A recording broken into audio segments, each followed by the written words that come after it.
Bergsteiger, fabelhafte Techniker. Reinhold Messner ist eine sehr komplexe, wahnsinnig schwierige Persönlichkeit. Intelligent, aufgekriegt, weiß, was er tut.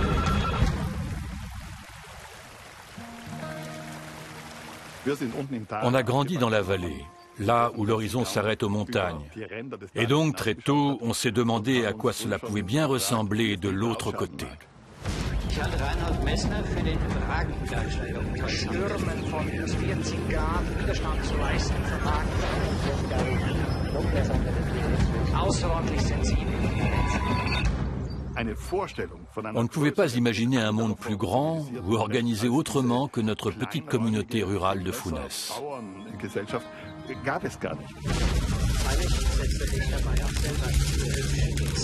Wenn nun sein Ego an einem angegriffen wird.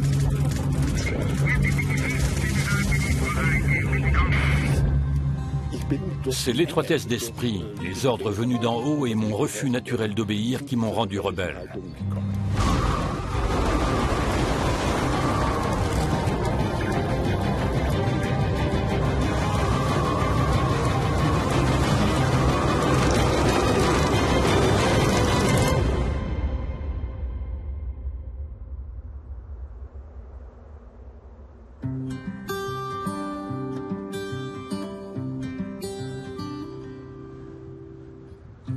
The moment I wake up, I'm already there. 'Cause I am obsessed by my vision. And if I will try 100,000 times, I still have to roll up that stone. Gravity grabs you by the hand and smiles. Who can contain your ambition? And like a gambler's gambling all the time, you'll still have to roll up that stone. Are you mother's favorite son?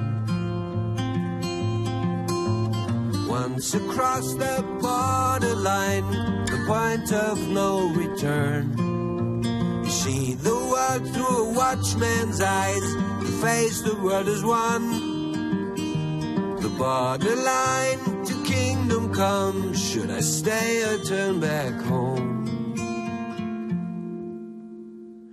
And still you keep rolling that stone. Are you mother's favorite son? Je me suis rapproché de mon frère Günther grâce à l'escalade. Ça nous a soudés. Ensemble, on a eu des moments de frayeur, de peur, de doute, mais aussi de bonheur. Ça a créé entre nous une grande complicité, un lien très fort qui a perduré jusqu'à sa mort.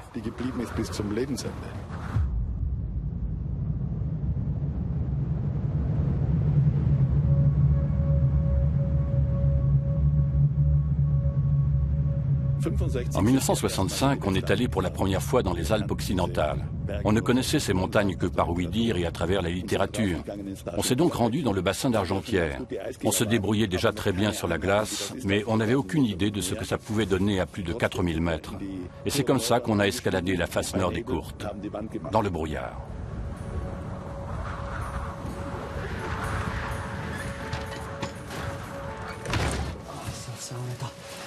Au refuge, ceux qui étaient là se sont demandé si on l'avait vraiment fait. Mais au fond, ce qu'ils pensaient nous était égal.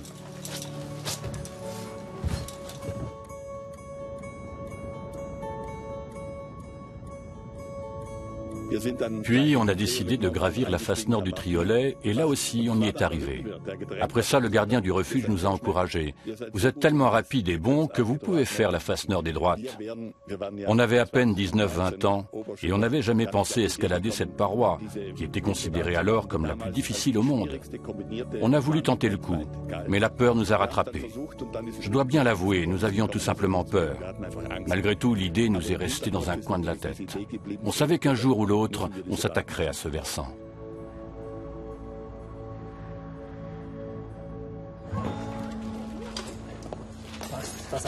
erzählen.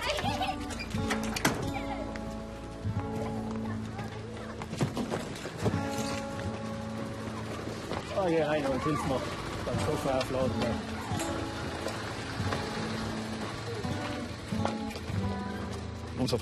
Notre père était très sévère, peut-être même trop. Notre mère faisait contrepoids. Par sa bienveillance et l'amour qu'elle portait à chacun de nous, elle compensait la dureté de mon père, mais aussi son manque de confiance en lui qu'il était tenté de projeter sur nous. Cela dit, ce n'est pas facile d'élever 9 enfants.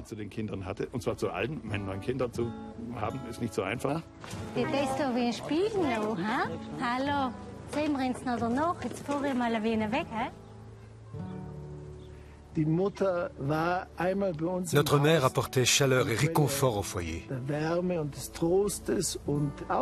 Elle prenait en quelque sorte ses distances avec mon père et se solidarisait avec nous. En même temps, elle attendait beaucoup de nous, et surtout de Reinhold. Et je crois qu'il se donnait énormément de mal pour ne pas la décevoir. Les garçons, nous étions 6 dans une chambre. Notre espace de vie se limitait à la cuisine, où il y avait toujours un petit qui criait. Notre mère était surtout accaparée par les plus jeunes. Nous évoluions dans un cadre assez strict, tout en étant d'une certaine façon livrés à nous-mêmes.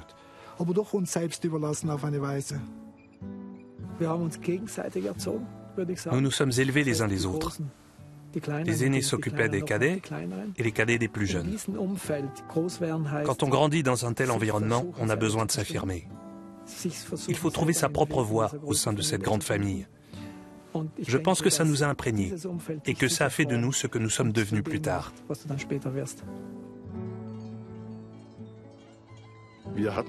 On avait de la chance parce que l'été, nos parents louaient un alpage à un paysan pour quelques semaines. À partir de 5-6 ans, on avait le droit d'y aller, ce qui nous permettait de passer des vacances à la montagne. Dans cet alpage, il y avait quelques parois à escalader et on les gravissait sous la surveillance de notre père. Il nous a appris notamment à faire de l'escalade avec 3 points d'appui.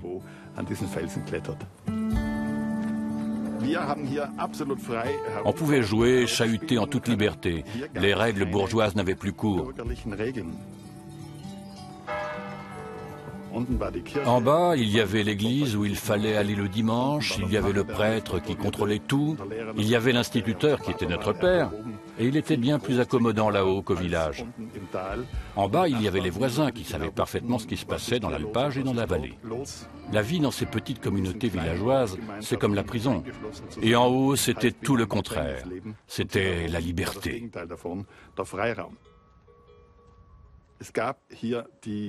C'était les prémices d'une vie anarchique.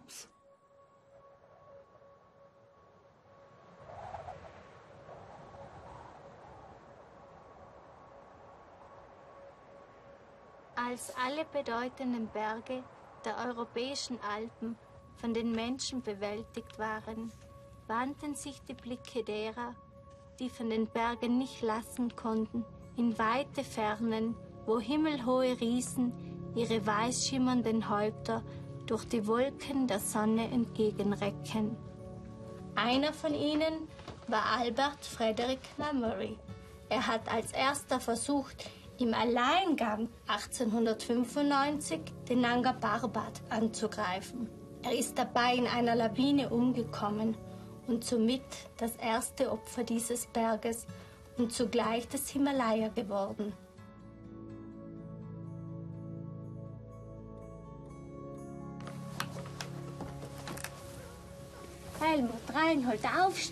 Ma première ascension a été celle du plus haut sommet du massif des Odles, à plus de 3000 mètres.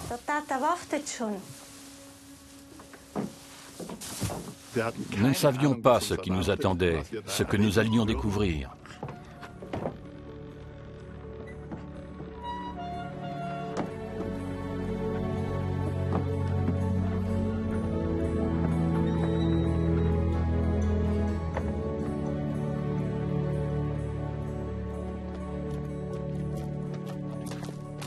J'étais tout excité. Notre père nous avait dit que nous allions faire une grande excursion.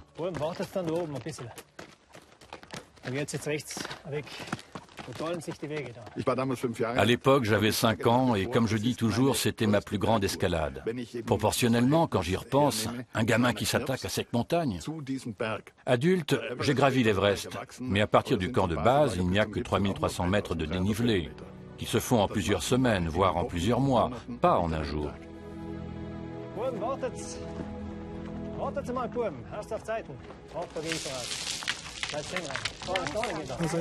Il était souvent devant.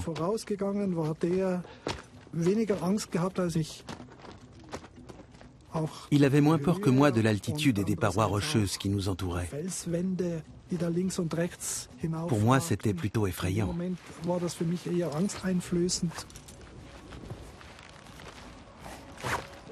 Jetzt passt ganz gut, dass die Steine auf da. Helmut und die Mama nichts abkriegen. Je me souviens de ma première escalade. Ce n'était pas avec Reinhold, mais avec Erich et Siegfried, je crois.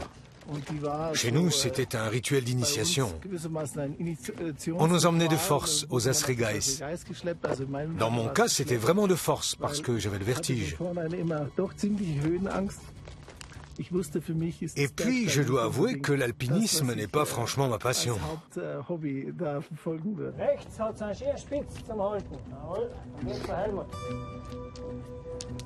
On y est arrivé parce que notre père nous a motivés.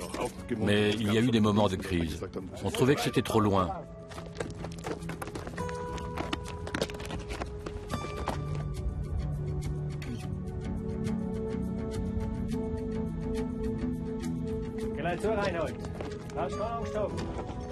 Je ne l'aurais pas fait de mon propre chef. Ça n'est venu que bien plus tard. Il n'y avait aucune fierté, aucune autosatisfaction de notre part. Simplement, les gens qui étaient au sommet avec nous s'étonnaient que des mômes comme nous soient là. Mais ce qui m'a le plus marqué, c'est la vue panoramique sur les Alpes centrales, avec les glaciers du Zillertal et de l'Ötztal, et surtout la vue du sommet du Asrigeis à travers les Dolomites.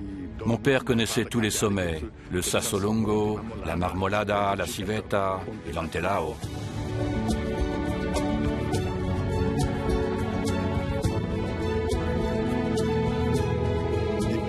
Les images des Dolomites qui sont encore en moi proviennent de ces souvenirs d'enfance.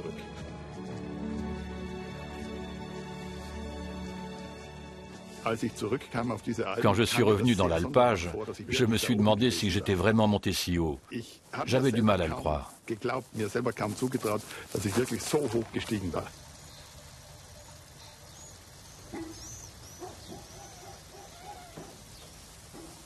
Nous avions un élevage de volailles. Sinon, notre père n'aurait jamais pu nourrir 9 enfants. Nous avions environ 500-600 poules. On devait leur donner à manger, ramasser les œufs, s'occuper de l'eau, nettoyer. Mais aussi tuer les jeunes poulets et les plumer.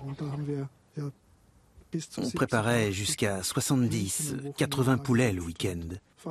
Puis on les livrait.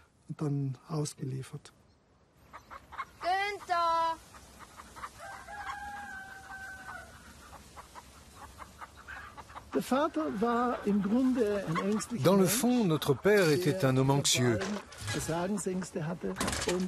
Il avait surtout peur de l'échec, je pense. Son angoisse et son impuissance se traduisaient par un comportement agressif. Un jour, Günther a pris une raclée. Une situation dramatique qui nous a tout naturellement rapprochés. Car de notre point de vue d'enfant, c'était injuste. Et ça l'était, mais je n'en dirai pas plus. Cette histoire montre bien comment nous étions dressés. Oui, dressés. J'utilise exprès ce mot qu'on emploie normalement pour les animaux. Notre père pouvait être aussi très chaleureux. Il avait un certain sens de l'humour, mais ça ne se manifestait pas sous une forme quelconque de reconnaissance, d'affection ou de tendresse. Du moins pas à l'égard de ses fils. C'était un père punisseur, critique. Un père qu'on ne pouvait jamais vraiment satisfaire et qui, bien sûr, nous incitait à nous opposer. Nicht wirklich viel recht gemacht werden konnte und ein Vater, der natürlich besonders den Widerspruch hervorgerufen hat.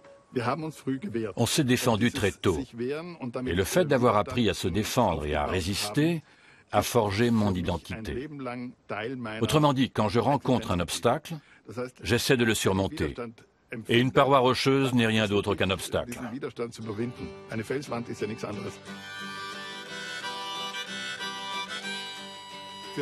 Pour moi, il est clair que la montagne était un moyen de m'échapper. Plus tard, les parois rocheuses, notamment celles du massif des Odles et des autres montagnes des Dolomites, sont devenues pour nous un refuge.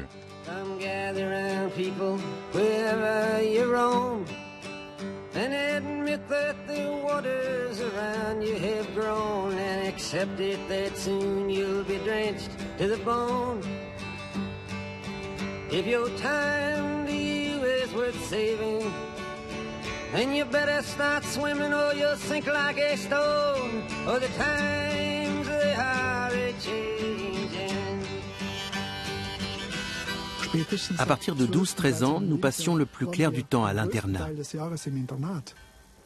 Pendant au moins 9 mois de l'année, nous n'étions pas dans la vallée, mais au séminaire diocésain de Dorf-Tirol, qui préparait à la vocation de prêtre. Nous avions des contacts avec nos parents.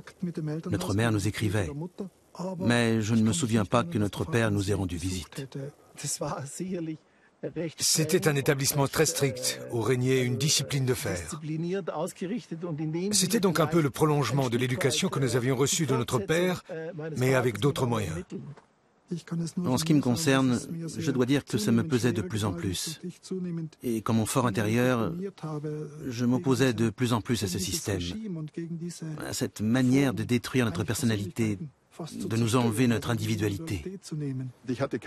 En classe, je n'avais pas envie de parler de mes escalades et encore moins des plus extrêmes. Je séparais complètement l'alpinisme et l'école. C'était deux mondes tout à fait à part.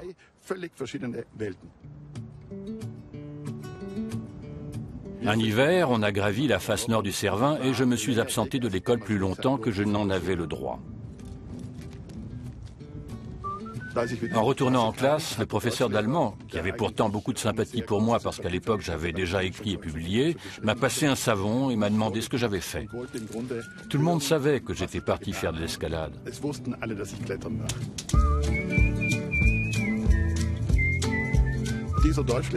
Il a usé de son autorité de professeur pour m'obliger à tout dire. J'ai refusé. Donc il a écrit une remarque dans mon cahier. J'ai pris le cahier, je suis retourné à ma place, je l'ai signé et je lui ai remis. Alors là, il est entré dans une colère noire. Plus tard, et c'était vraiment malveillant de sa part, il a tout fait pour que j'échoue au bac.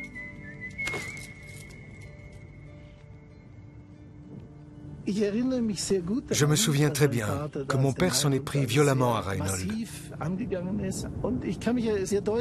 Et je revois encore mon frère complètement désemparé et désespéré, pleurant à table, tandis que ma mère essayait de calmer mon père.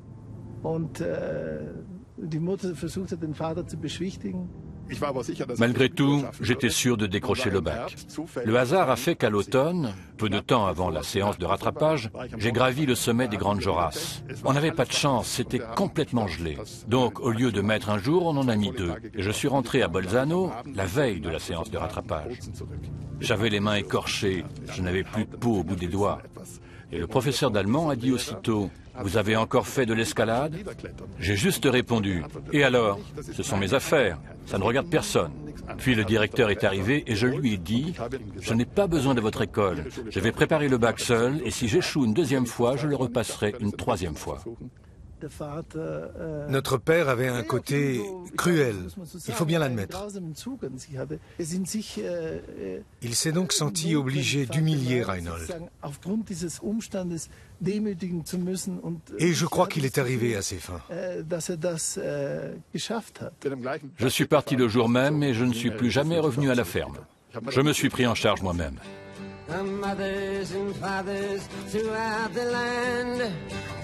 Then don't criticize what you can't understand. Your sons and your daughters are beyond your command. Your old road is rapidly aging. Please get out of the new one if you can't lend your hand. For the times they are a-changing. J'ai cherché un logement dans la vallée. Je suis resté à Funes jusqu'à 40 ans. Et ensuite, je me suis installé dans un château. Pour notre père, c'était de l'argent jeté par les fenêtres. Pourquoi tu as besoin d'un château pareil? C'est un gouffre financier et ça ne t'apportera rien. J'ignorais qu'il n'était jamais monté là-haut, qu'il n'avait jamais visité le château. Tu es fou. Voilà tout ce que mon père a trouvé à dire. Reinhold avait soif de révolte. Ça faisait partie intégrante de sa personnalité. Mais c'était peut-être aussi lié au désir inconscient de se soumettre à l'autorité paternelle et à l'incapacité de le faire. Pour Reinhold, la révolte est quelque chose de vital. Mon père n'a jamais compris qu'il avait un rêve et qu'il a tout fait pour le réaliser. Il ne supportait pas que Reinhold voie les choses en grand. Sa phrase fétiche était « c'est faisable » ou « c'est jouable ». J'ai appris davantage en montagne qu'à l'école ou à l'université. J'ai acquis notamment la faculté de m'investir dans quelque chose, de me concentrer sur des détails et d'oublier tout le reste. Ça, je l'ai appris en faisant de l'escalade, et non pas en écoutant bien sagement en classe.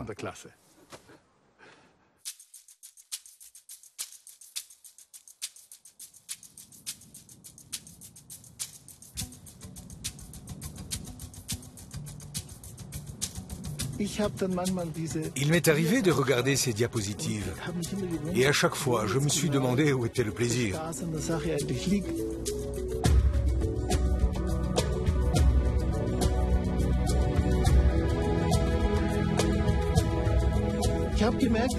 Mais j'ai remarqué que pour Reinhold et Günther, c'était plus important que tout le reste. Nous étions complètement schizophrènes. Pour ne pas mourir, nous sommes allés là où nous risquions notre vie. C'était une épreuve à la jonction entre le possible et l'impossible. Une aventure intense entre la vie et la mort. Franchement, seule l'escalade extrême pouvait faire naître cette relation très forte que je n'ai connue qu'avec Günther et qui dépassait tous les autres liens familiaux. C'était la première ascension de la face nord du Peitler. Nous savions que nous avions accompli un exploit que personne d'autre ne pouvait accomplir, du moins dans le cercle intime de la famille. Mais nous ne pouvions pas en parler aux autres. Nous étions dans un autre monde.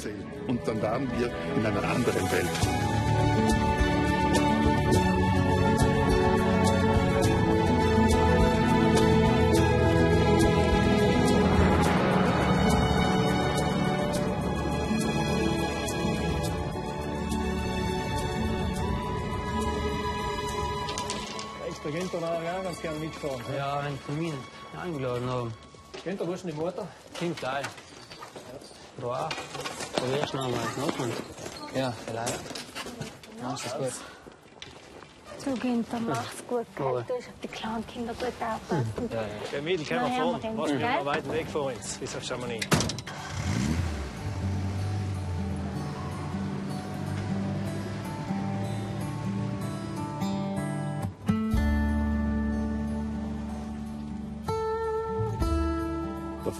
Pour la première fois au cours de ce voyage, mon père a parlé un peu de la guerre. Il était allé en Russie, il avait servi dans la Wehrmacht parce qu'il avait choisi la nationalité allemande lors des options en 1939. Lors de ces options que mon père a co-organisées, 86% des Tyroliens du Sud ont choisi le Troisième Reich. Ils sont donc devenus allemands. Ils auraient dû émigrer. Il était d'ailleurs question de les envoyer en Crimée ou dans les Carpates. Les non-optants, eux, sont restés citoyens italiens et ont été italianisés. Même les prénoms des Tyroliens du Sud ont été changés. Par exemple, Joseph est devenu Giuseppe. Bien sûr, ça a été très dur pour les gens. Mes frères et moi sommes nés entre 43 et fin 50. Et notre père nous a donné des prénoms qui n'étaient pas traduisibles. Reinhold n'est pas traduisible, Helmut et Waltraud non plus. Il nous a raconté qu'en tant que traducteur, il était aux premières loges avec les généraux allemands et qu'il avait vu tout ce qui s'était passé. À ce moment-là, j'ai compris qu'il était toujours attaché au Troisième Reich et qu'il avait tout refoulé. Bien sûr, j'aurais souhaité que nous ayons une discussion plus ouverte au sein de la famille. Nous avons été arrachés à cet environnement politique fermé, à ce mutisme, et catapultés dans un autre monde.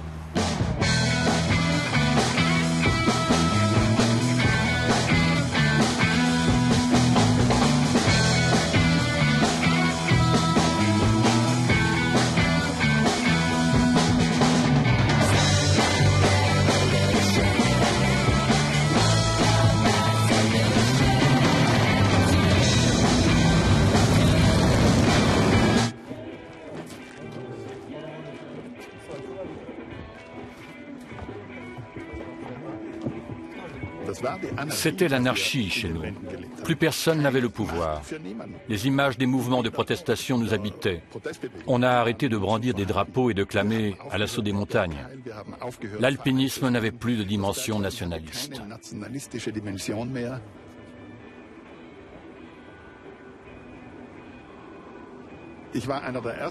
J'ai été un des premiers à me détacher totalement de cet alpinisme héroïque et triomphant.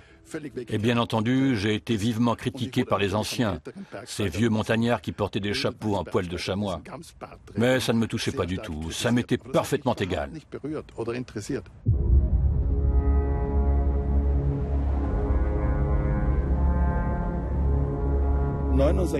En 69, j'avais déjà acquis une solide expérience sur la glace et sur la roche. J'étais allé à l'école nationale de ski et d'alpinisme, où étaient invités les meilleurs alpinistes européens. Et donc je suis monté au bassin d'Argentière avec la vague idée de tenter une ascension en solitaire.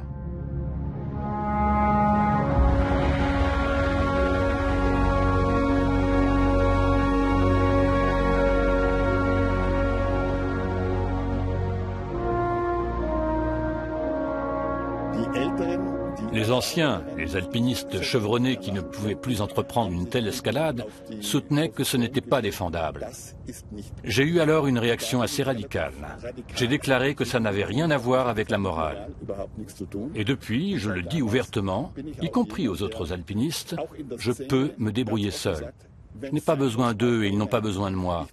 Et je ne laisserai personne me dicter ce que je dois faire. Après, quand il est venu en 69, en gros, quand il est arrivé au refuge, c'était une évidence, il venait pour les droites. Hey, Manon, comment vas-tu? Salut.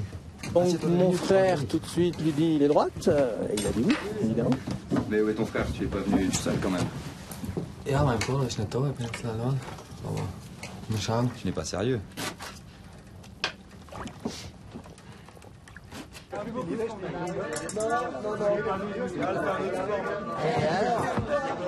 Reinhold a bousculé les choses. Et nous, il ne faut pas oublier que 69, c'est un an après mai 68, quoi. Donc on gardait un peu le refuge, pas de manière communautaire, mais bon, il y avait des jeunes avec des cheveux longs qui étaient cool. Et bon, je pense qu'avec Reinhold, ça a ce côté un peu différent. Il aimait bien le refuge.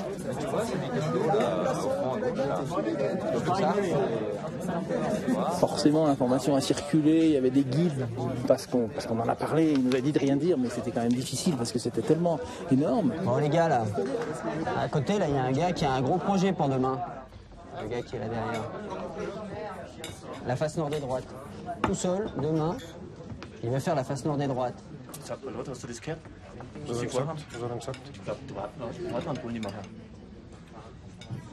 Na, das geht nicht. Du hast, schau mal in den Kurs nach. Also was ich gehört habe, ist extrem schwer. Also das ist doch Wahnsinn. Ja. Dann macht's mal zu. Was ist das? Die Nordwand der Draht, gut 1000 Meter hoch und 500 Meter breit. Obwohl die Wand gut einzusehen ist, wurde sie als die letzte der großen kombinierten Wände erstiegen. Insgesamt handelt es sich um einen sowohl im Eis als auch im Fels sehr schwierigen Anstieg. Zweifelsohne eines der größten Unternehmen der Alpen. Ist die schon mal wieder abgegangen? Ich glaube schon, warte mal, da steht's. Du, die ersten, die haben 5 Tage gebraucht und die zweiten, die haben 2 Tage gebraucht. Und der will das in einem Tag machen, oder? Ganz allein. Wahnsinn. Donc si ce gars le fait tout seul, eh ben, chapeau. Schlechte Sicherungsmöglichkeiten, kaum Biwakplätze, schwierige Freikletterei.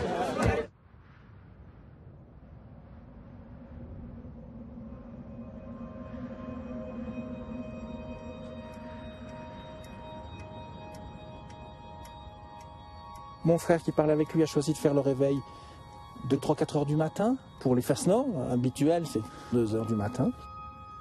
Reinhold. C'est 3 heures. Le plus dur dans une ascension en solitaire, comme celle de la face nord des droites, c'est de se lancer. Dans l'obscurité, j'avais peur de me cogner contre la paroi rocheuse parce que je savais très bien ce qui pourrait se passer. Et Günther a pris ses distances, car il estimait lui aussi que c'était trop risqué et que je n'y survivrais pas.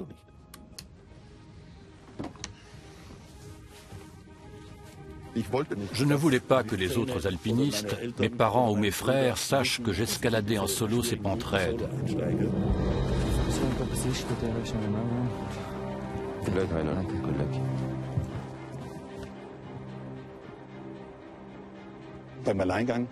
Lors d'une ascension en solitaire, l'erreur peut être fatale. En partant, je dois oublier mes peurs. Je le fais d'ailleurs automatiquement parce que je me concentre uniquement sur mes prises. D'autant que je n'ai pas de filet de sécurité. Je suis tout entier à ce que je fais.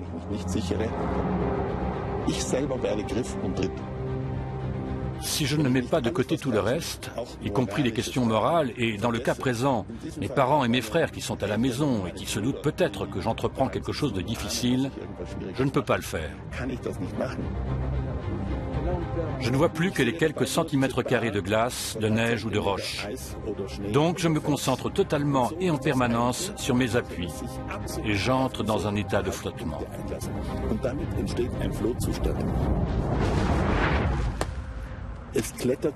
C'est plus facile de grimper dans cet état-là parce que je suis sans cesse en mouvement et concentré au maximum.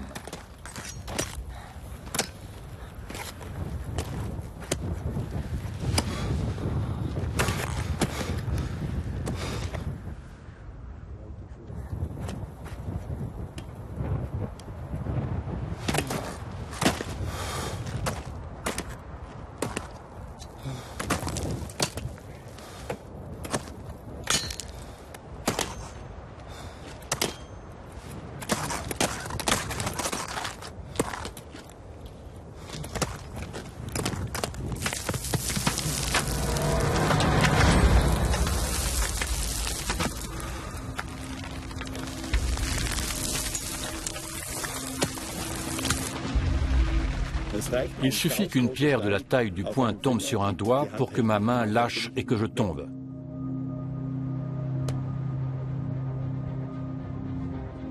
Mais si je suis assez rapide, les chances d'être touché par une pierre sont bien plus faibles que si je reste sur la même paroi pendant 3 ou 5 jours. On va chercher...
Quand il est arrivé au sommet, je continuais à penser que c'était un casse-cou.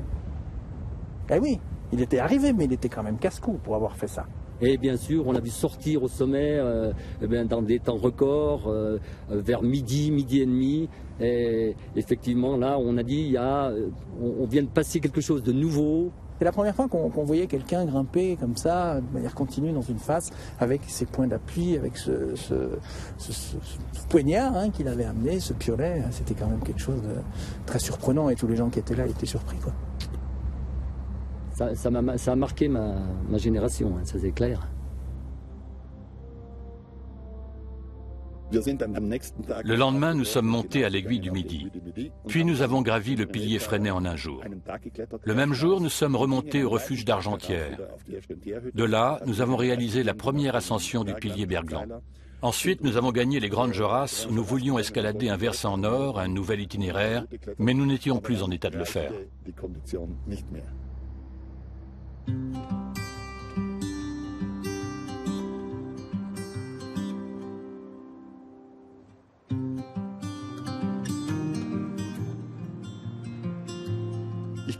Je suis rentré en excellentes conditions physiques et en 69, je n'ai fait pratiquement que de l'escalade. Quand je n'avais pas de partenaire, je grimpais en solo, à la limite de mes possibilités, mais je me sentais relativement sûr de moi.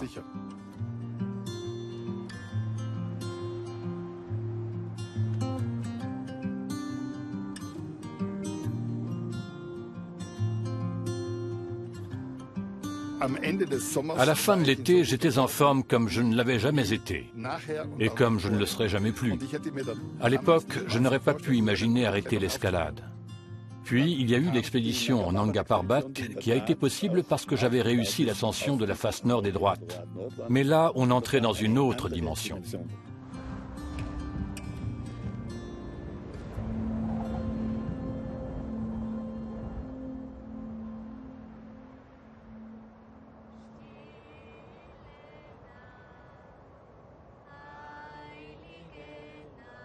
Je me souviens très bien qu'en tant que frère, ça nous faisait beaucoup de peine que Reinhold soit invité et pas Günther.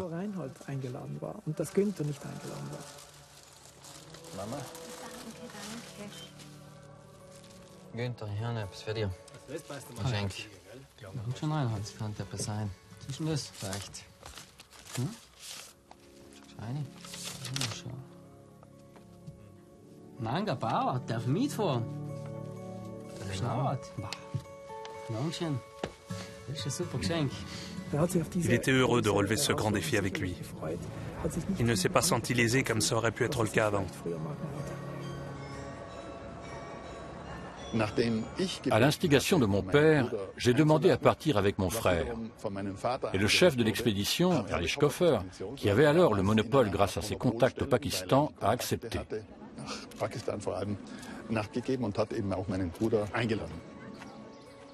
Je me suis désisté peu de temps avant l'expédition.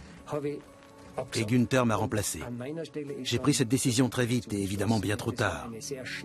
Par conséquent, j'ai une grande part de responsabilité. Günther, lui, était partant pour accompagner son frère. Il a donc pris ma place et ensuite, les choses ont mal tourné.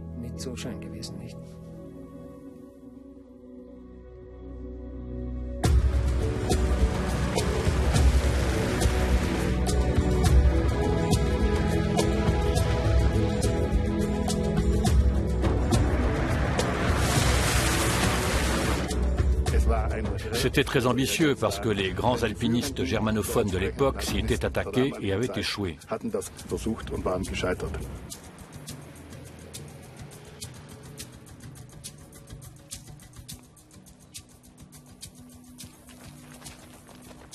Maintenant, c'était notre tour. On était beaucoup plus jeunes, mais on avait l'audace de dire « si eux n'y sont pas arrivés, nous, on y arrivera ».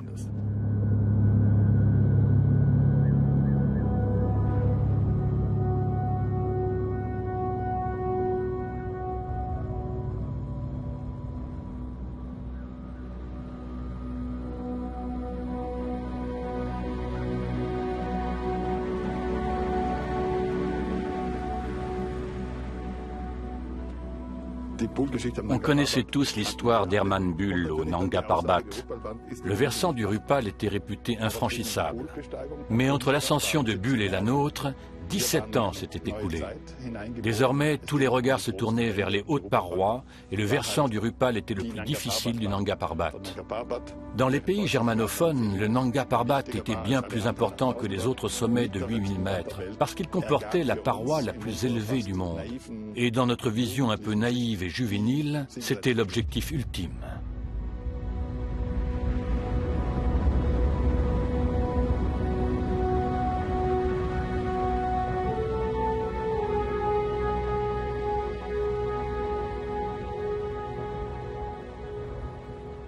Je voulais relever un défi. Si on m'avait proposé d'escalader l'Everest par l'itinéraire habituel, j'aurais dit « Non, ça ne m'intéresse pas.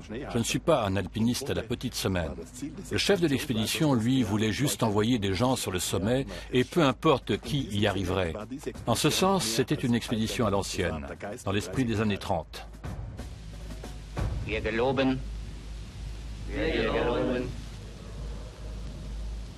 In dem Ringen einen der höchsten Gipfel unserer Erde. In dem Ringen einen der höchsten Gipfel unserer Erde. Ehrenhafte Kämpfer zu sein. Ehrenhafte Kämpfer zu sein. Zur Ehre unseres Vaterlandes. Zur Ehre unseres Vaterlandes. Auf unserer Expedition Bergheil. Heil! Heil! Heil! Heil! On avait un chef d'expédition qui se comportait comme un général alors qu'il ne connaissait pas grand-chose à l'alpinisme et une équipe formée au petit bonheur la chance. Ehrlichhofer a réussi à séparer tous les binômes qui étaient bien rodés, Heim et Kuhn, ou Zahler et Scholz par exemple. Mais avec nous, ça n'a pas marché. Je lui ai dit, soit on y va ensemble, mon frère et moi, soit on n'y va pas.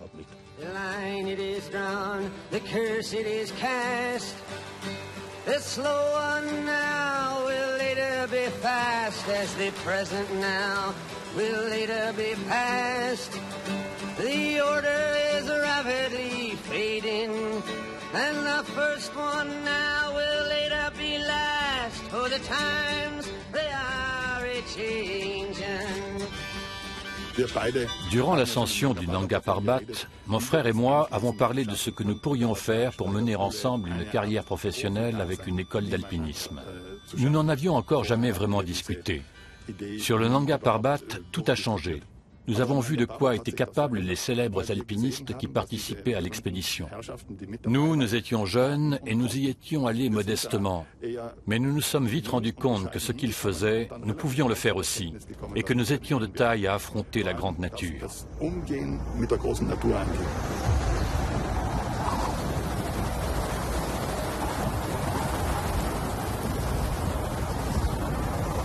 Per Teleport erfahren wir, dass die Gebrüder Messner und Gerd Bauer noch heute zum Lager 5 übersiedeln werden, um dort zu nächtigen und in den frühen Morgenstunden, je nach Wetterbericht, die Rinne gemeinsam zu versichern oder gemeinsam einen Vorstoß zu wagen. Bei roter Rakete jedoch abzuwarten oder abzusteigen ins Lager 4. J'ai dit, ce que Ehrlichhofer raconte est complètement absurde et faux. Mais ça laisse des traces, forcément.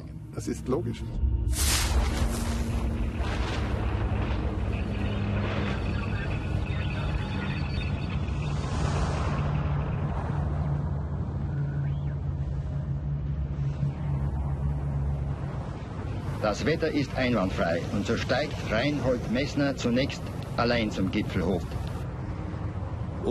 Le message envoyé par la fusée rouge était clair. Le temps allait se dégrader. J'ai donc contacté le camp de base pour proposer de poursuivre l'ascension seul. J'excluais mon frère de l'aventure car je savais que je ne pouvais répondre que de moi et que seul j'étais à même de réagir beaucoup plus vite. Je me sentais capable de franchir les derniers 1000 mètres.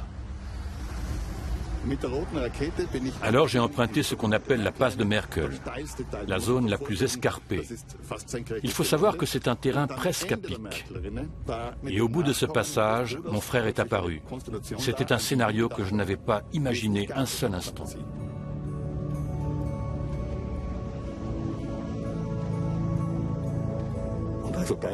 Une fois qu'il m'a rejoint, je lui ai dit « C'est très dangereux ce que tu fais ». Mais par un échange de regards, on ne parle pas beaucoup en altitude, nous nous sommes très vite entendus sur le fait que nous y arriverions.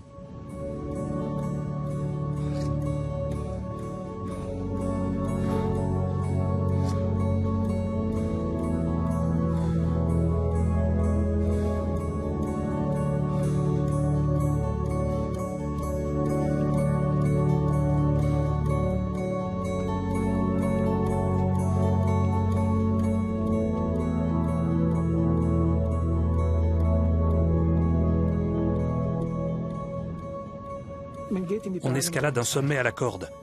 S'il y en a un qui tombe, l'autre peut le rattraper. En théorie, mon frère aurait pu redescendre à la corde, mais il était à bout. Faire 1000 mètres de dénivelé pour me rattraper en très peu de temps, c'est épuisant, d'autant qu'il présentait des signes du mal des montagnes. Si mon frère m'a rejoint, c'est sans doute parce qu'il ne voulait pas rater la dernière étape jusqu'au sommet.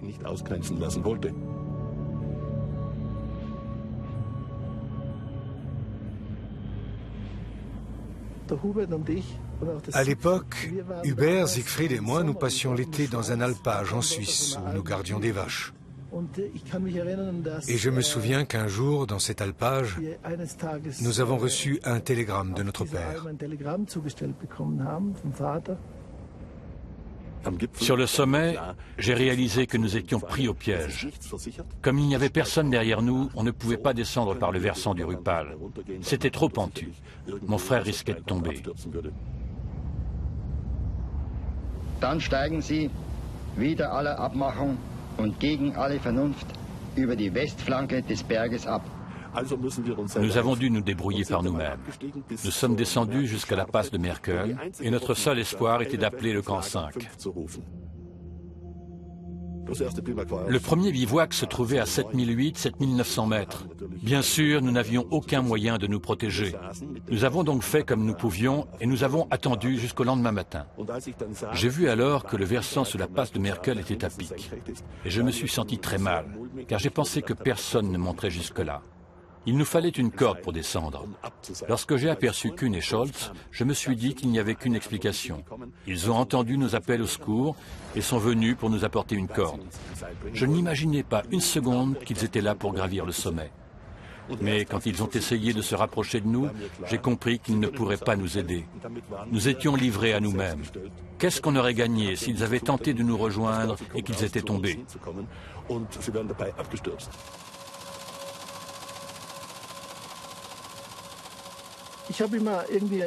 Au fond de moi, je me suis accroché à l'idée ou au fantasme que Günther n'était pas mort et qu'il avait peut-être pris le large. Ça m'a toujours semblé plausible dans la mesure où il recherchait la solitude. Donc je pouvais tout à fait imaginer qu'il avait choisi de vivre en dehors de la civilisation. Il fallait se sortir de là d'une manière ou d'une autre. La paroi que Mummery avait gravie en 1895, nous devions pouvoir la descendre même dans un état d'épuisement total. D'un autre côté, la descente du versant du Diamir ne se fait pas en 1 heure. Dans notre cas, ça a pris presque 2 jours. Pas de visibilité, plein de crevasses et un énorme sérac. J'ai attendu Günther et je lui ai dit « Je vais voir si on peut contourner ce bloc de glace ». Puis, comme il ne me suivait plus, j'ai rebroussé chemin.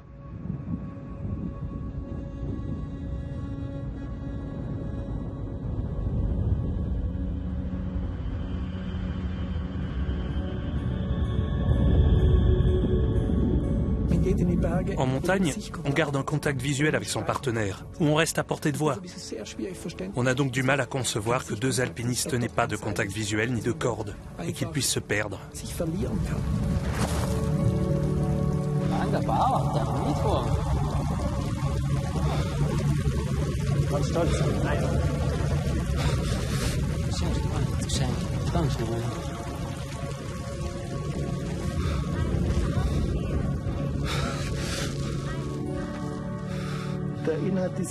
Le télégramme disait « Günther est mort. Reinhold est toujours en vie. » C'étaient les 2 phrases qu'il contenait. On ne comprenait pas. Comment pouvait-on perdre son frère? Nous avions escaladé les Alpes en nous disant que nous ne pouvions pas mourir. Bien sûr, c'était complètement prétentieux, mais c'était ce qu'on pensait.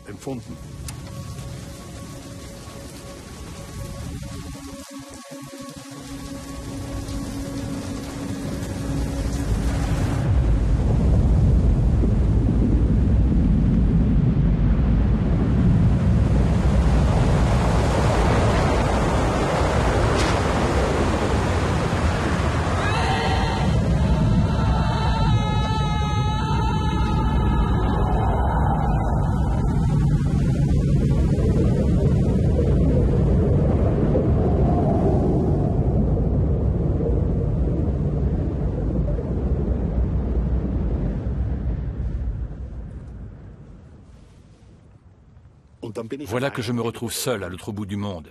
Et évidemment, je ne sais pas quoi faire. Tout à coup, mon meilleur compagnon d'escalade, mon frère, mon complice avec qui j'avais surmonté les épreuves les plus difficiles, n'était plus là.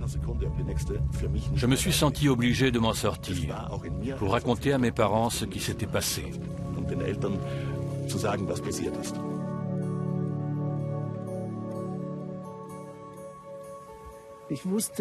Je savais que pour lui, c'était dur de rentrer sans Günther. Dans notre famille, il y avait une règle. L'aîné devait faire attention aux plus jeunes.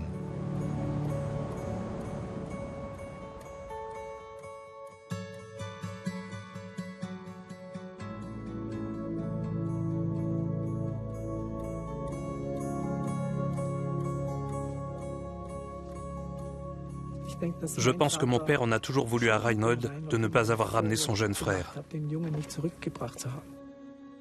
Ma mère est celle qui en a le plus souffert, mais elle a partagé sa douleur avec moi.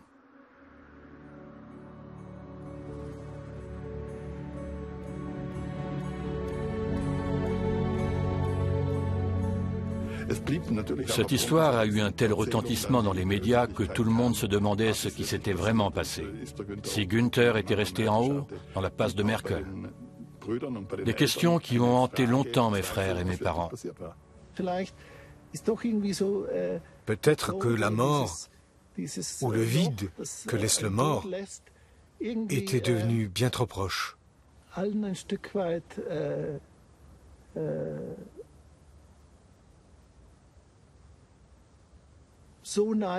Peut-être que tout à coup, chacun a été confronté à sa propre vulnérabilité.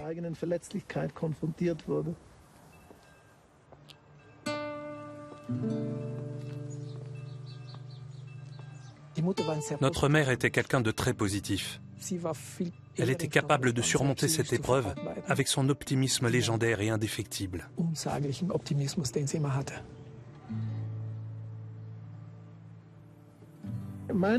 Je crois que cette histoire a profondément changé Reinhold.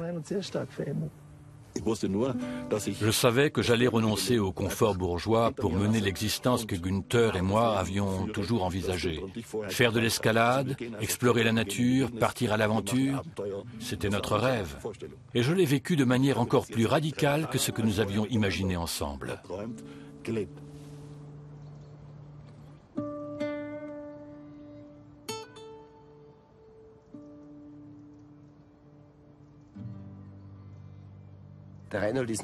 Après le Nanga Parbat, Reinhold a été hospitalisé à Innsbruck.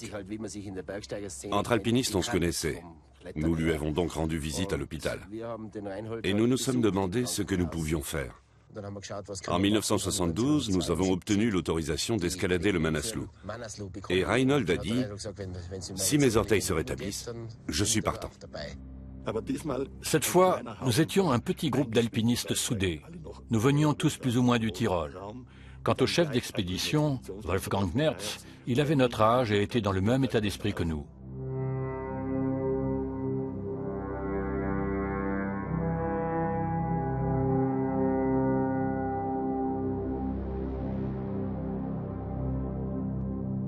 J'ai tout de suite accepté. Comme souvent dans ces cas-là, c'est au téléphone ou au détour d'une conversation qu'on vous demande « Tu veux te joindre à nous ?» Horst von Kauser était sans doute le plus rapide, le plus fort et le plus habile de tous. Et j'aurais aimé faire l'ascension avec lui. Mais comme il avait pris froid, il fallait chercher quelqu'un d'autre. Et pour finir, je me suis retrouvé avec Franz Jäger. Pendant l'ascension du sommet par la face sud, personne n'aurait pu se douter que le temps changerait brusquement en quelques heures et que nous serions bloqués. C'était une tempête de neige et on ne pouvait plus rien faire. Je me suis orienté par rapport au vent.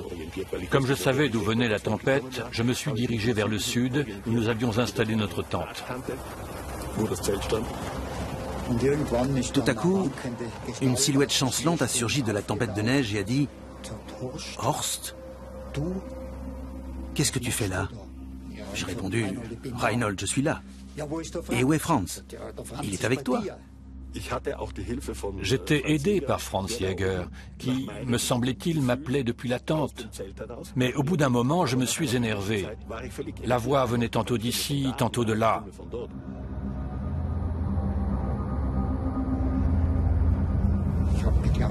Je me suis dit qu'il n'avait plus toute sa tête.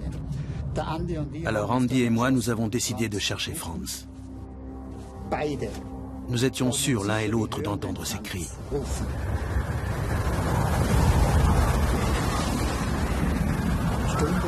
Heure après heure, nous avons marché dans la tempête de neige. À un moment, Andy, qui était derrière moi, s'est écroulé dans la neige et il a dit « J'en peux plus, j'en peux plus. Je vais mourir, je suis gelé. » Puis, par un coup du destin, nous nous sommes retrouvés devant une crevasse avec un rebord en surplomb. Nous avons pu y descendre pour nous mettre à l'abri de la tempête. Plus tard, Andy a dit qu'il allait voir si le temps s'arrangeait. Et la dernière image que j'ai de lui, ce sont ses deux jambes plantées là, devant moi. Soudain, il a été déporté vers la droite et il a disparu de mon champ de vision.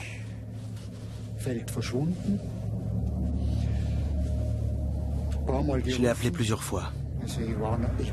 J'étais à deux doigts de devenir fou.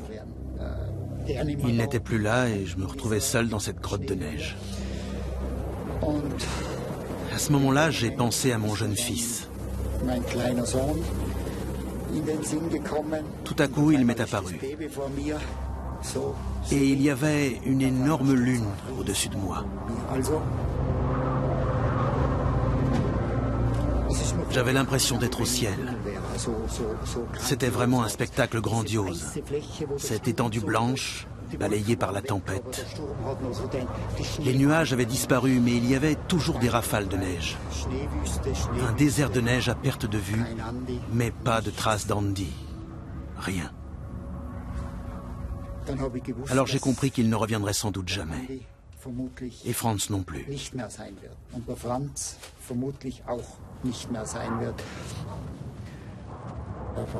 Alors je suis retourné à la tente. Reinhold a dû m'entendre. Il a crié « Vous êtes là ?» Il a ouvert la tente pour regarder et je le revois encore, complètement effaré que je sois seul, que nous ne soyons pas trois. Il ne pouvait pas se douter.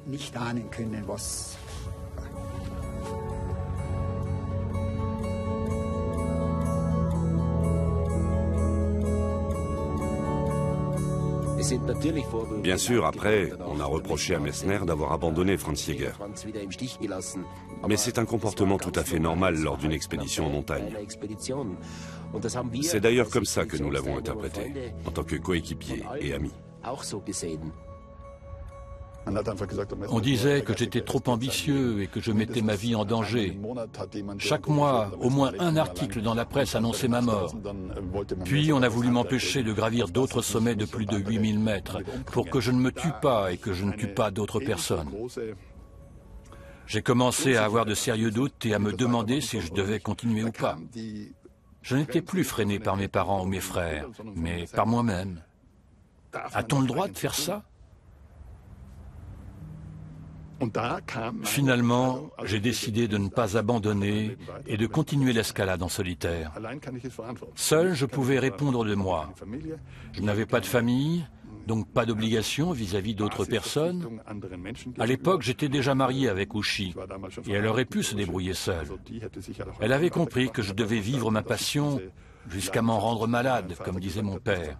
En 1973, j'ai essayé de gravir le Nanga Parbat seul. Ça n'a pas marché, parce que je n'étais pas prêt. Autrement dit, je n'avais pas la force mentale pour escalader le sommet en solitaire. J'ai tout de suite été rattrapé par la peur.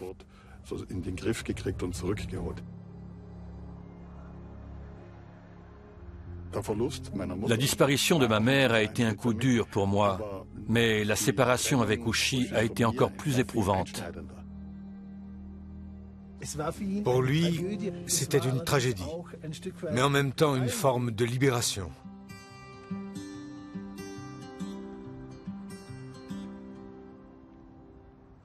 Les premiers temps, il a complètement disparu de la circulation. Nous l'avons cherché, pensant qu'il était quelque part en montagne dans la région. Il n'a jamais dit où il était passé.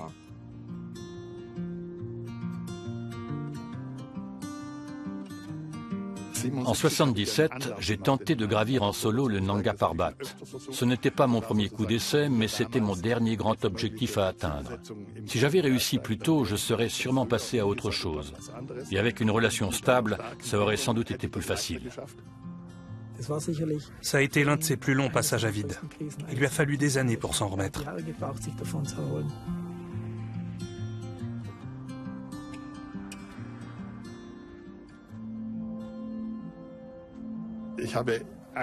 J'ai décidé de changer de vie et ça s'est très bien passé. J'étais libre et pour l'ascension de l'Everest, j'étais clairement avantagé par rapport à Peter qui lui avait une famille et donc plus d'obligations, de responsabilités.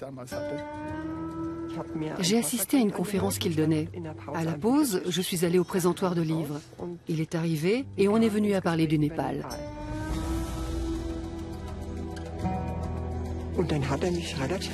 Puis il m'a dit assez vite qu'il avait un projet audacieux et qu'il cherchait un médecin pour l'expédition. Il m'a fait une proposition concrète. Il partait pour l'Everest et si j'en avais envie, je pouvais venir le retrouver au camp de base pour qu'on discute de tout ça. Tous les trekkers ne parlaient plus que de ce fou qui voulait braver un interdit. Et je me suis dit, mon Dieu, j'espère qu'il va retrouver la raison et faire machine arrière. En même temps, j'étais fascinée par l'idée que des alpinistes défient ainsi la mort. L'Everest. Évidemment, c'était un sacré défi.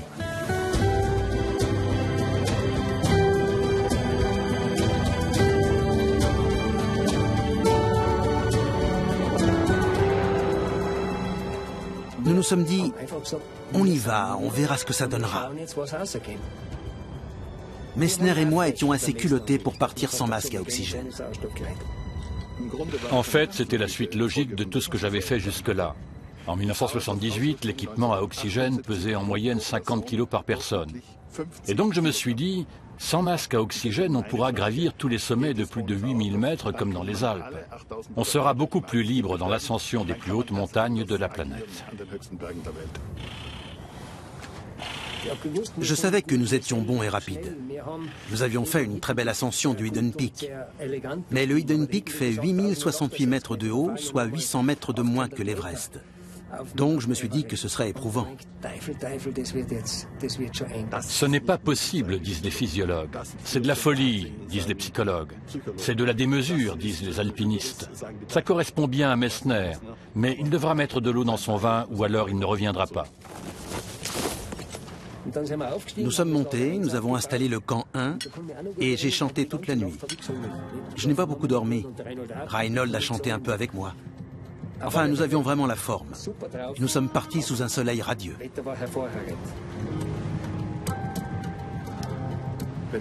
Si Peter Habeler et moi avions échoué, tout le monde aurait dit « on le savait, on l'avait bien dit », mais eux, ils pensaient y arriver.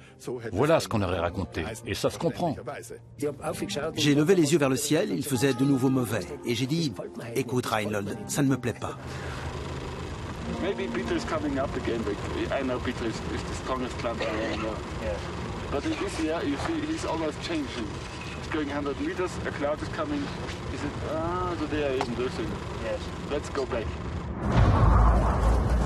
Le lendemain, nous sommes allés au camp 2, et le temps s'est gâté. Nous avons dû rester accroupis toute la nuit. Reinhold tenait 2 piquets de la tente, et moi, je tenais les 2 autres. Et dans mon délire, j'ai pensé... Si la tente fiche le camp, on est mort. Où est-ce qu'on pourra se mettre à l'abri? À l'époque, mon fils Christian était né et je me disais que je ne voulais pas mourir. Tous les matins et tous les soirs, on se parlait par talkie-walkie. Un jour, Reinhold m'a dit « On se pose des questions. Peter ne veut plus continuer. Qu'est-ce que tu en dis ?» Je me sentais complètement dépassée. Qu'est-ce que je pouvais bien lui répondre? Ce serait une bonne idée qu'ils arrêtent cette folie et qu'ils redescendent. En revanche, ce qui serait bête, ce serait de remonter dès le lendemain et de retenter le coup. La peur et la détresse qu'on ressent sont indescriptibles. Il fait horriblement froid. On ne dort pas. C'est l'horreur, l'enfer.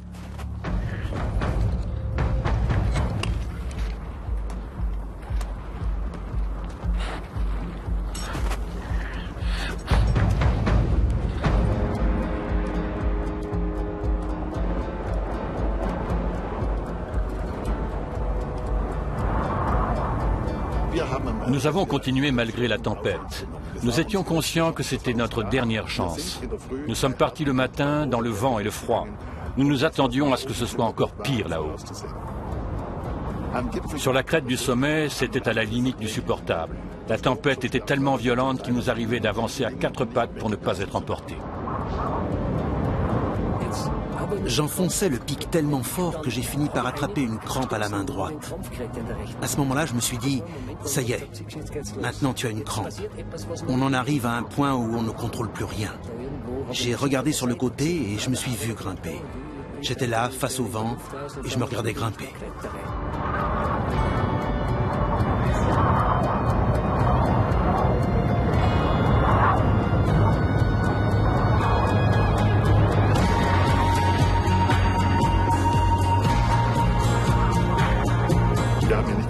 Nous ne nous parlions pas. C'était difficile de s'entendre avec cette violente tempête. Mais si l'un de nous avait dit clairement qu'il n'en pouvait plus et qu'il voulait faire demi-tour, nous serions repartis tous les deux.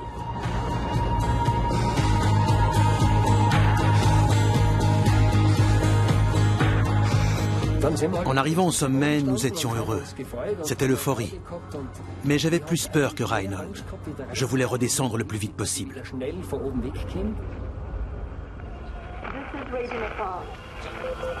Reinhold Messner and Peter Habeler of the Austrian Sagarmatha expedition scaled Mount Sagarmatha yesterday without using oxygen.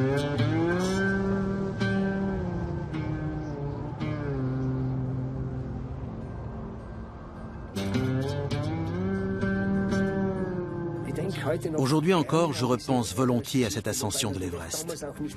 À l'époque, j'avais parfaitement conscience que c'était la dernière escalade que je ferais avec Reinhold. Je savais que je devais retourner auprès de ma famille pour que tout rentre dans l'ordre. Sinon, mon ménage n'y aurait pas survécu.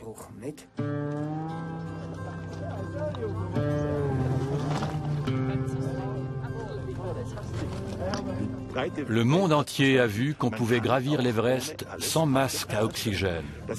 C'est le degré ultime de l'alpinisme à l'état brut, sans aide technique. Donc pour moi, il était logique de passer à l'étape suivante.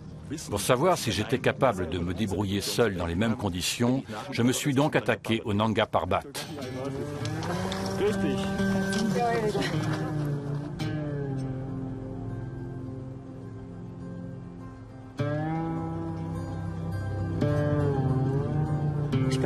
Il y avait beaucoup de choses qui nous rapprochaient, Reinhold et moi. Nous avions de nombreux points communs. Tous les deux, nous avions grandi dans une famille nombreuse, dans un village, et nous voulions en sortir. Ursula Greta m'a retrouvé au camp et nous sommes partis au Nanga Parbat. Ça a été une très belle expérience. Cet homme me fascinait, par sa détermination d'abord. Je veux faire ça et je le ferai. À mon arrivée au Pakistan, j'ai appris que j'étais le médecin numéro 6 et que les 5 autres s'étaient rétractés. Et là, je me suis dit qu'il était vraiment sous pression, parce qu'il ne pouvait pas obtenir d'autorisation sans médecin d'expédition. Au début, j'avais un gros problème, la peur. C'est humain. Il a complètement craqué.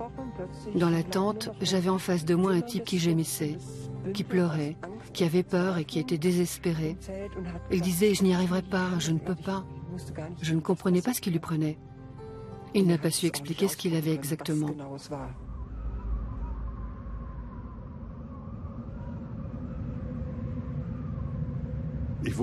Je savais tout ce qui pouvait se passer. J'avais déjà escaladé le Nanga Parbat et j'avais rencontré de grosses difficultés.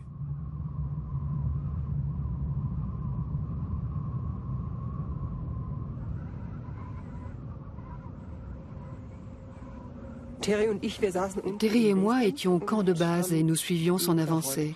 Il était allé incroyablement loin.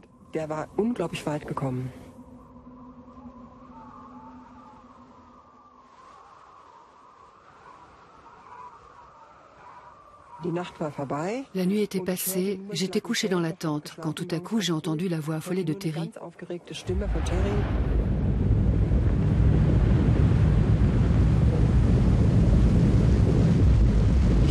Naturellement, j'ai paniqué.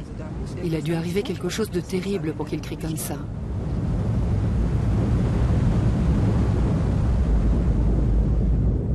Puis j'ai su qu'un énorme bloc de glace s'était détaché du sérac, juste sous sa tente. C'est une situation que j'avais toujours occultée, que je n'avais pas voulu ni pu envisager, sans quoi je ne serais pas parti. Et s'il ne redescend pas? Et s'il reste là-haut? La plupart des alpinistes, même les plus chevronnés, estimaient que c'était absolument impossible. Lui-même reconnaissait qu'il avait peur d'être seul. Il avait parfaitement conscience que ce n'était pas son fort. C'était comme un séisme d'amplitude 7. Et là, soudain, j'étais confronté à ce cas de figure. C'était réel. Je n'avais que 2 broches à glace. J'en ai pris une pour fixer ma tente. Sinon, l'avalanche l'aurait arrachée et m'aurait emporté. Par moments, j'étais en colère. Je me disais, qu'est-ce que ce fou peut bien fabriquer là-haut? Nous, on est là, on pleure à fendre l'âme, on tremble, on se tord les mains, on n'arrive pas à dormir et lui, il monte là-haut, ce qui est complètement insensé. Ce sentiment d'impuissance, c'est ce qu'il y a de pire. Et toi, pauvre idiote, tu pars avec lui, tu participes à cette folie. Si tu n'avais pas accepté, il n'aurait pas eu l'autorisation et tout se serait bien passé. Donc, tout ça, c'est ta faute. The moment I wake up, I'm already there.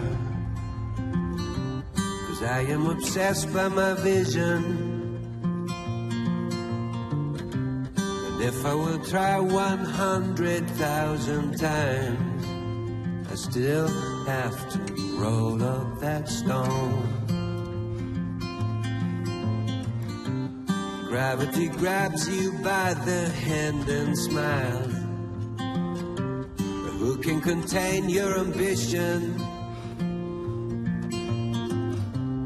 And like a gambler's gambling all the time,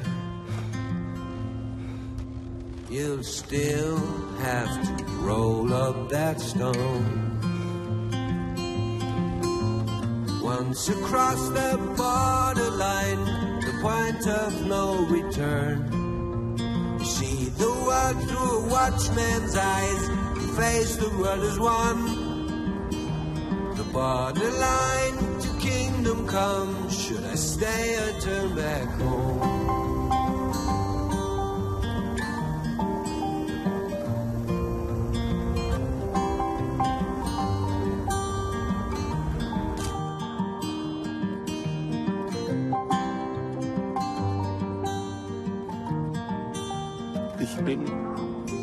Je suis arrivé au sommet au premier signe de mauvais temps.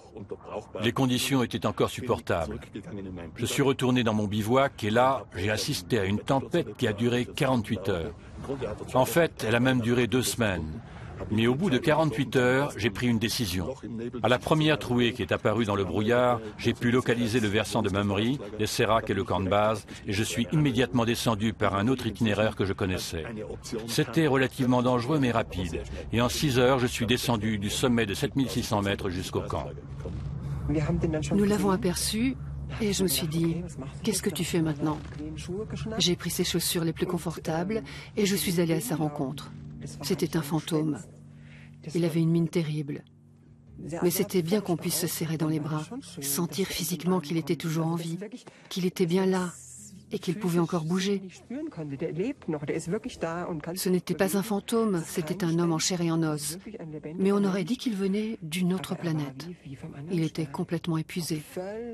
Complètement. Nous avons à peine parlé. Je n'ai pas trouvé les mots. D'un côté, ça avait quelque chose de sacré, mais d'un autre, je ne sais pas. Je ne peux pas l'exprimer. Je n'ai jamais eu le sentiment d'avoir un héritage à perpétuer, de devoir réaliser les rêves de mon frère. Mais c'est comme si son énergie était en moi, comme si j'avais en quelque sorte le double d'énergie, et que mon frère m'accompagnait dans mes voyages et mes ascensions. C'est évident parce que cet événement me poursuit toujours.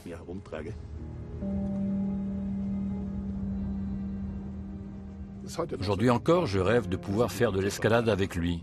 Enfin, ça m'arrive rarement, mais ça m'arrive.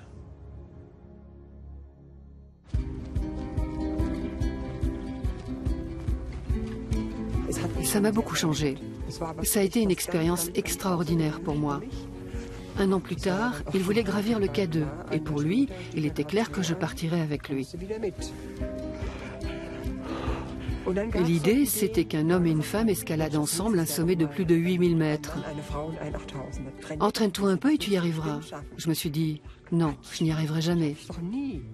Je me suis rendu compte que je doutais non seulement de mes forces physiques, mais aussi de ma motivation. J'ai pris conscience que j'avais d'autres rêves. Je ne voulais plus faire de l'escalade. Je crois que je désirais avant tout avoir des enfants. Et ce n'était pas compatible avec la vie d'aventure que Reinhold menait. Je n'en avais plus envie.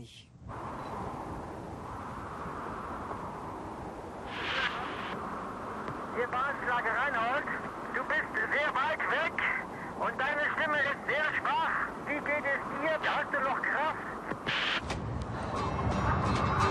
Some writers and critics who prophesize with your pen.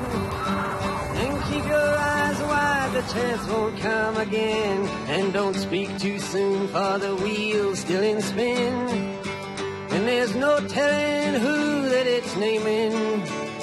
We'll soon shake your windows and rattle your walls, for the times they are a-changing. Ein großartiger Bergsteiger, fabelhafter Techniker, intelligent, draufgängerisch, weiß, was will, alle Hochachtung. Und auf der anderen Seite maßlose Eitelkeit, der Presse gegenüber zu viel Reklame, keine Ehrfurcht vor der Natur, glaubt nicht an Herrgott, und das darf einem Bergsteiger nicht fehlen. Das mag ich einfach nicht, jetzt wissen Sie es. Was ich natürlich nie aufgeben werde, ist mein Hobby, das heißt mein Bergsteigen. Das viele zwar meinen, es sei mein Beruf geworden, aber es ist auch gleichzeitig Hobby geblieben, trotz der Popularität.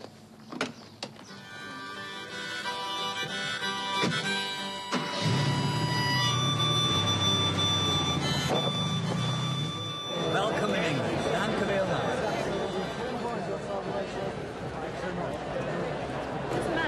Do you want your signature? Cette année-là, tout me réussissait. J'avais gravi l'Everest sans apport d'oxygène et escaladé seul le Nanga Parbat, donc en théorie, je pouvais aussi faire l'Everest en solo. After Mount Everest with Peter Haberler without oxygen, in these 2 years, no one day passed without thinking about Mount Everest, preparing myself mentally. And the mental preparation is much more important than the physical preparation. I went a bed for more than 2 years with the idea of Everest in a solo ascent.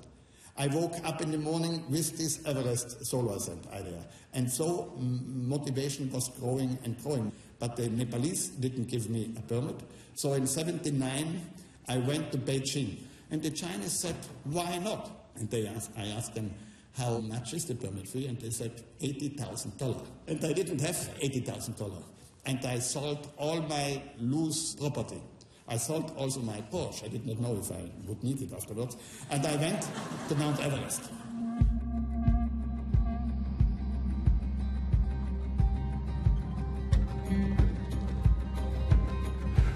Pour moi, c'était la fin de l'alpinisme en haute montagne. Je savais que c'était terminé.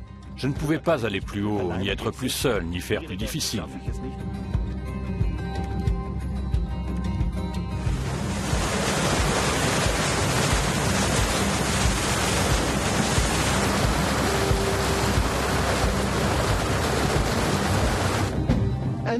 Je suis toujours étonné d'entendre Reinhold dire « je suis ce que je fais ». Ça me surprend parce que ça me semble être une vision très réductrice. Il parle parfois de son travail de Sisyphe. Dans mon métier, on parlerait de troubles obsessionnels compulsifs.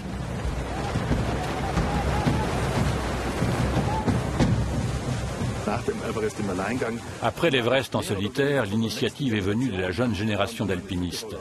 Ce sont mes camarades du Tyrol du Sud qui m'ont encouragé à faire ce qui était pour moi une affaire classée, comme l'ascension de 2 sommets à la suite. Hans Kammerlander m'a dit « Si tu le fais, si tu prépares tout, je pars avec toi ». J'avais 40 ans et lui 28, l'âge idéal pour réaliser un tel projet. Le Gasherbrum, c'était mon rêve. Mais je ne savais pas si je le réaliserais un jour. J'étais très nerveux. Je savais que j'étais capable de faire l'ascension, mais j'ignorais comment mon corps réagirait à cette altitude. Das Seil ist kein richtiges Seil, sondern eine Rebschnur. Das nehmen wir doppelt, wenn wir uns sichern, aber das Seil werden wir fast nie brauchen. Dans ce genre de projet, les règles habituelles ne s'appliquent plus. On a pris une cordelette de 6 mm. On n'a pas emporté de baudrier, à cause du poids. Et comme à la grande époque de Trenker, on a attaché la corde autour du ventre. Wenn wir nach 2 Wochen nicht auftauchen, heißt das, dass wir irgendwo unter eine Lawine geraten sind oder an Erschöpfung gestorben sind. Dann hat es auch keinen Sinn, dass ihr jemand hochschickt, dann kann man uns nicht mehr finden.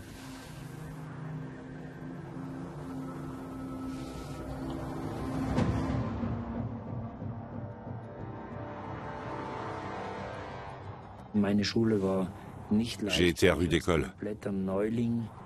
Bien que débutant, j'ai tout de suite suivi ses pas. Et Messner marchait vite.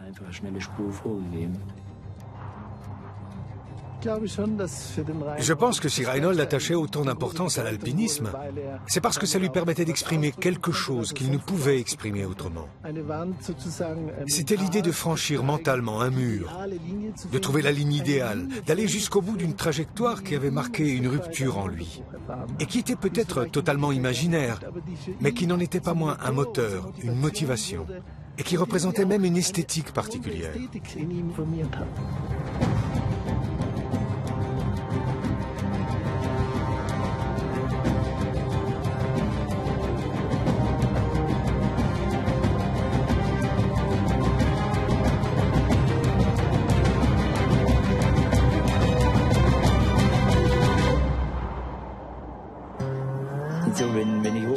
Je suis arrivé au premier sommet. Et à ce moment-là, si Reinhold avait fait le moindre signe de rentrée, je l'aurais suivi immédiatement. Je m'estimais déjà heureux d'avoir fait cette ascension. Mais il n'était pas question de redescendre. Au contraire, je savais que ce n'était que le début. Nous devions franchir une crête très exposée pour atteindre un autre sommet de plus de 8000 mètres.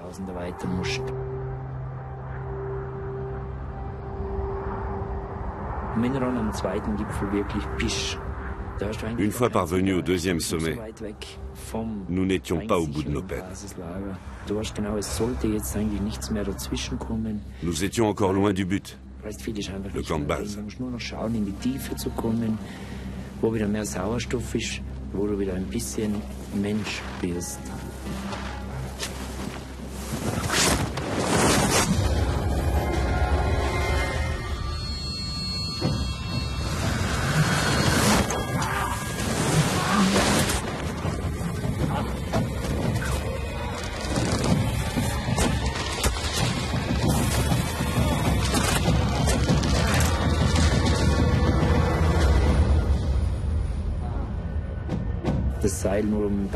Quand on reste suspendu dans le vide pendant 10 minutes, la corde serre tellement qu'on est incapable de faire quoi que ce soit. Et en un quart d'heure, on est mort. Et je savais que Reinhold ne pouvait pas me remonter. Hans! Hans! Au moment où je suis tombé dans le trou, mon sac à dos s'est retourné et s'est retrouvé sur ma poitrine.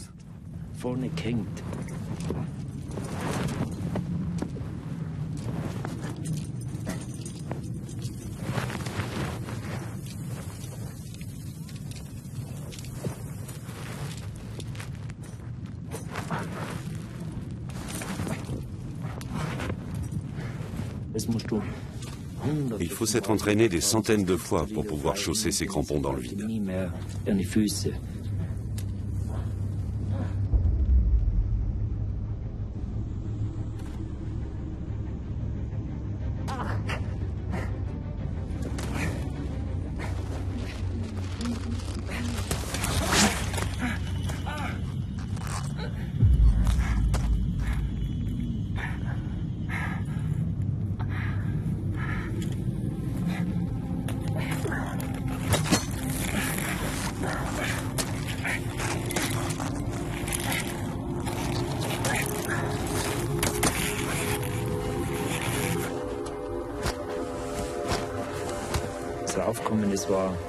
Cette remontée m'a achevé. En haut, j'étais quasiment inconscient. Mais on devait encore bivouaquer, ce qui était terrible. Toute la nuit, on crève de froid, alors qu'on est déjà exténué. Et tout près de là, on aperçoit les lumières du camp de base. Là-bas, on pourrait boire du thé, avoir un sac de couchage. C'est très pénible. Il n'y a plus aucun plaisir. Donc tu te dis que plus jamais tu ne t'infligeras ça et qu'à l'avenir, tu éviteras ce genre d'aventure.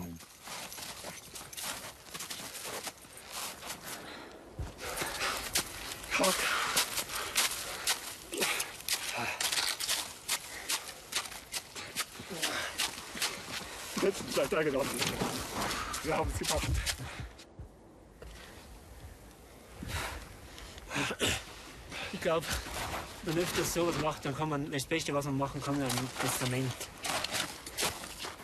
Kann man nur ein Testament machen. Wir haben die letzten Tage wirklich Glück gehabt und Wahnsinn. L'alpinisme, c'est tout le contraire de l'image que les gens s'en font, à savoir qu'on accomplit un exploit, qu'on n'a pas peur, qu'on accepte même l'idée de la mort. Non. On affronte une nature sauvage et on se rend compte à quel point on est fragile, angoissé et rempli de doutes.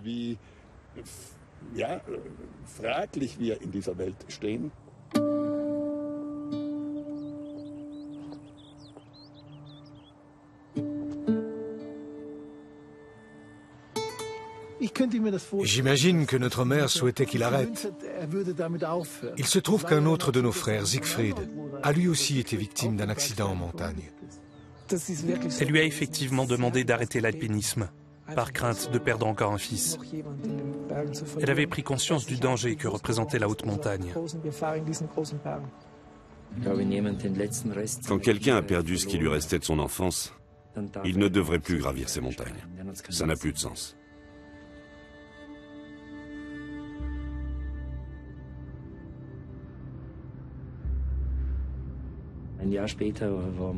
Un an plus tard, nous nous attaquions aux 2 derniers sommets de plus de 8000 mètres qu'il n'avait pas encore escaladés. Mais ce n'était plus très agréable pour moi, parce que j'avais le sentiment que c'était devenu une sorte de compétition. Pour être le premier à avoir gravi les 14 sommets de plus de 8000 mètres. Nous avons donc escaladé ces 2 montagnes. Nous y sommes allés.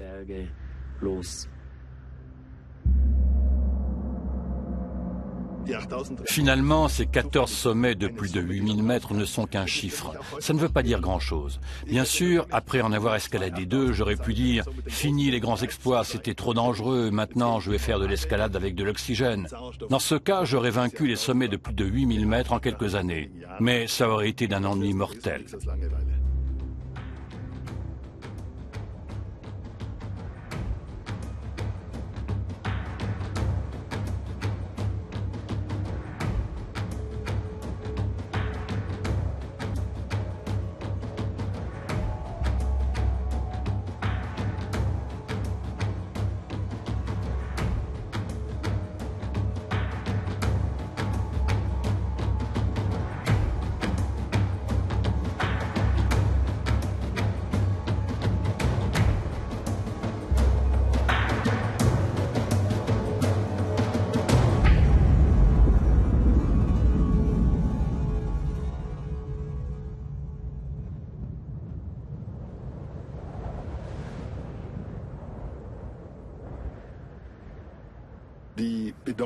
On donne un sens, une signification aux montagnes. Les montagnes sacrées ont une plus grande aura, tout comme un sommet qui n'a jamais été gravi. Les cimes que j'ai escaladées sont devenues banales.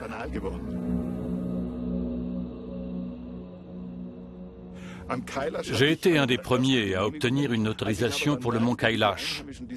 Mais quand j'ai vu que les habitants vénéraient cette montagne et même qu'ils en faisaient le tour en rampant, je me suis dit, non, je ne le fais pas. Je ne vais pas gravir ce sommet avec mes cordes, mes crochets, quelques escaladeurs et quelques sherpas. Ce serait un viol. Entre-temps, j'avais étudié toute la mythologie sur Milarepa, qui se serait envolé vers le mont Kailash, chevauchant les rayons du soleil. Imaginez un peu.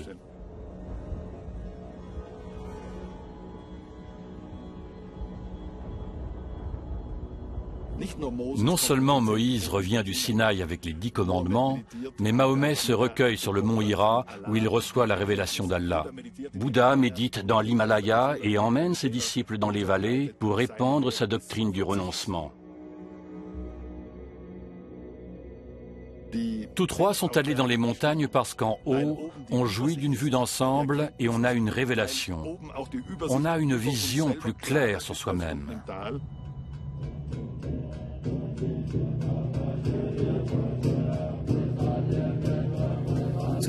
À ma grande surprise, il y a quelques années, il s'est passionné pour Milarepa, qui avait été soumis par son maître à d'innombrables tâches ardues.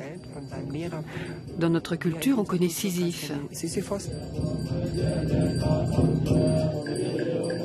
Il roule la pierre jusqu'au sommet, même s'il sait que c'est sans fin, parce qu'elle redescend à chaque fois. Peut-être que Reinhold accepte ça. Peut-être qu'il voit là sa vocation, son karma.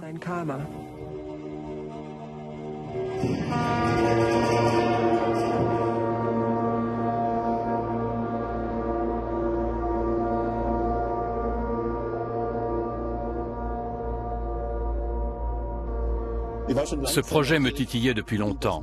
Il y a plus de 400 ans, les Sherpas, un peuple du Tibet, sont partis pour le Solukhumbu au Népal en traversant tout le plateau tibétain et le col du Nangpala à près de 6000 mètres d'altitude. 20 000 hommes et 20 000 yaks. J'ai refait exactement le même parcours. 2000 km en territoire interdit. C'était aussi excitant que tous les sommets de 8000 mètres réunis. Du coup, mon prochain objectif fut de parcourir les grands déserts, le Gobi, le Taklamakan, le Sahara central. Je suis allé aussi dans les déserts de glace, au pôle Nord et Sud, fasciné par Shackleton et Nansen. C'est un tout autre genre d'aventure.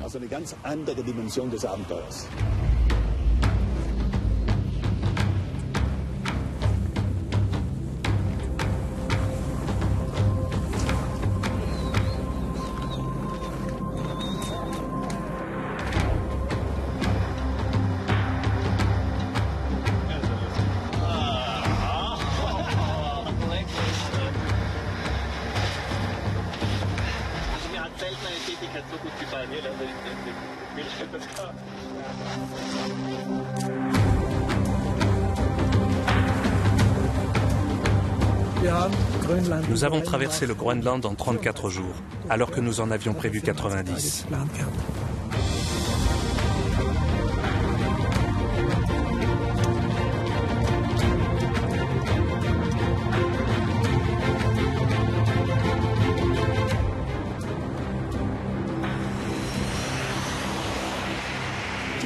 Après cette expédition, nous étions très euphoriques et nous nous sommes dit que nous pourrions nous faire le pôle Nord au petit déjeuner.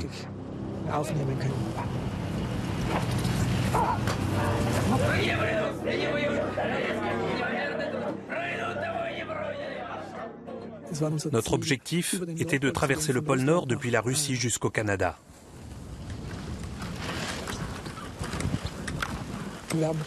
Nous nous sommes vite rendus compte que le pôle Nord, c'était une autre paire de manches que le Groenland ou le pôle Sud.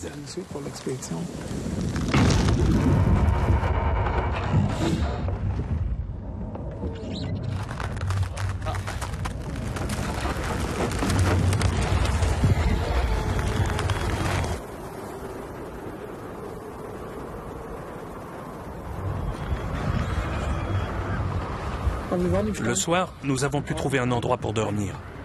Mais dans la nuit, nous avons été réveillés.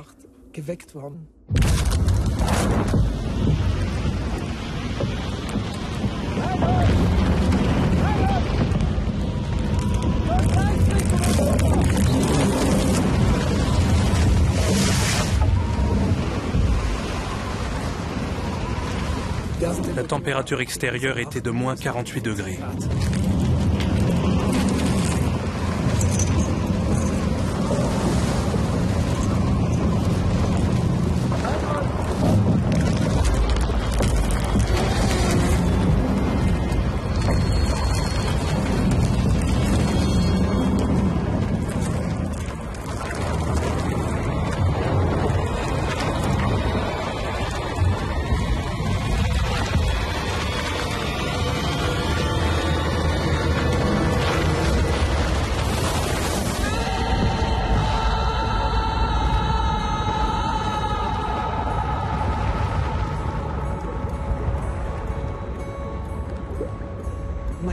C'était toujours dans les situations de stress qu'il m'appelait Günther.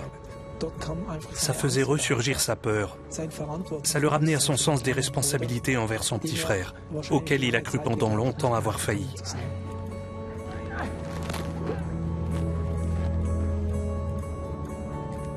Je lui disais, je ne suis pas Günther. Mais le lendemain, dans un moment de grand stress, il me voyait de nouveau comme lui.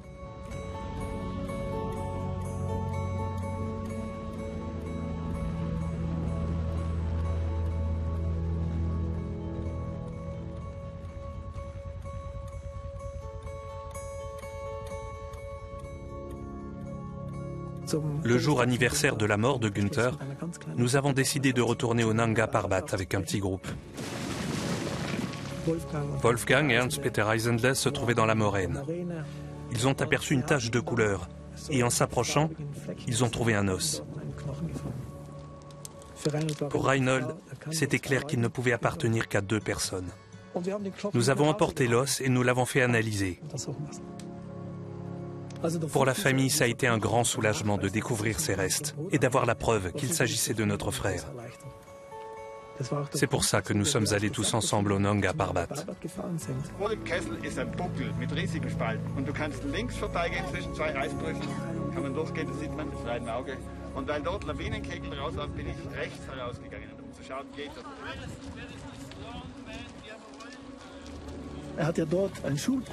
Reinhold a fait construire une école et un dispensaire dans la région. Nous avons pu faire la connaissance de l'homme qui avait retrouvé Reinhold dans la vallée de Diamir. Et le lien entre ces 2 hommes, cette rencontre, a été un moment très fort, je pense.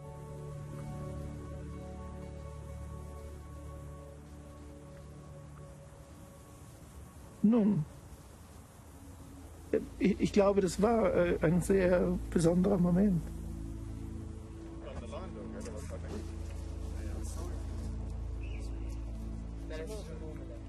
Je crois que pour tous mes frères et pour ma sœur, c'était très important d'être présent.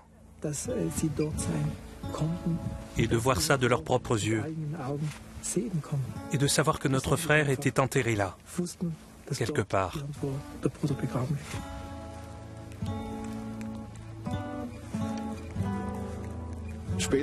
Avec l'âge, il faut bien reconnaître que nous, les hommes, nous nous effritons petit à petit comme les montagnes. Elles s'érodent et finissent par se transformer en désert. Et nous aussi, nous nous désagrégeons peu à peu. La vieillesse est un massacre. Je n'en suis pas encore là, mais j'ai su faire machine arrière à temps. De même qu'étant jeune, j'ai su avancer pas à pas. La vie est un pont entre la naissance et la mort. Il faut juste en prendre conscience.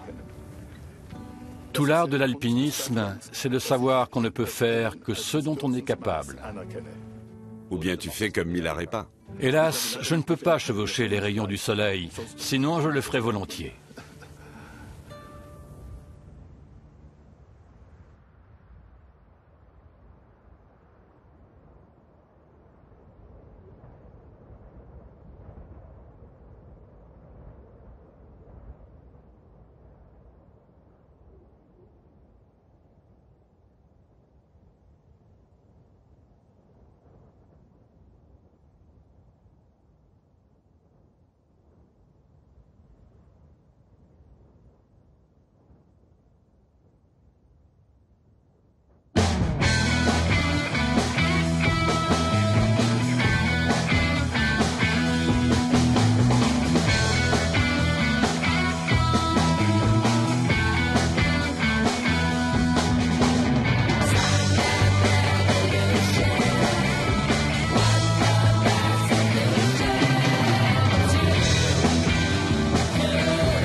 I am obsessed by my vision. And if I will try 100,000 times, I still have to roll up that stone. Gravity grabs you by the hand and smiles. Who can contain your ambition? And like a gambler's gambling all the time, you still have to roll up that stone. Once across the borderline, the point of no return, you see the world through watchman's eyes. You face the world as one.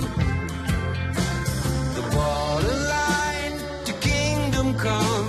It's hard to turn back home, and still you keep rolling that stone.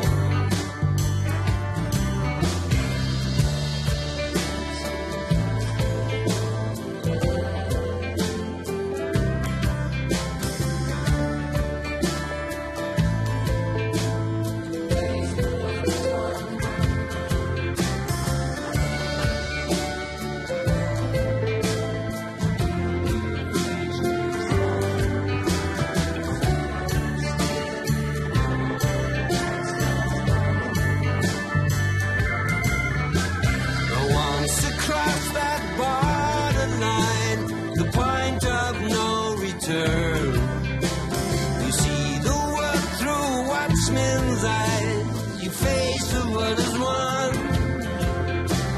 And when it ends, you'll have to run until you've reached the sun.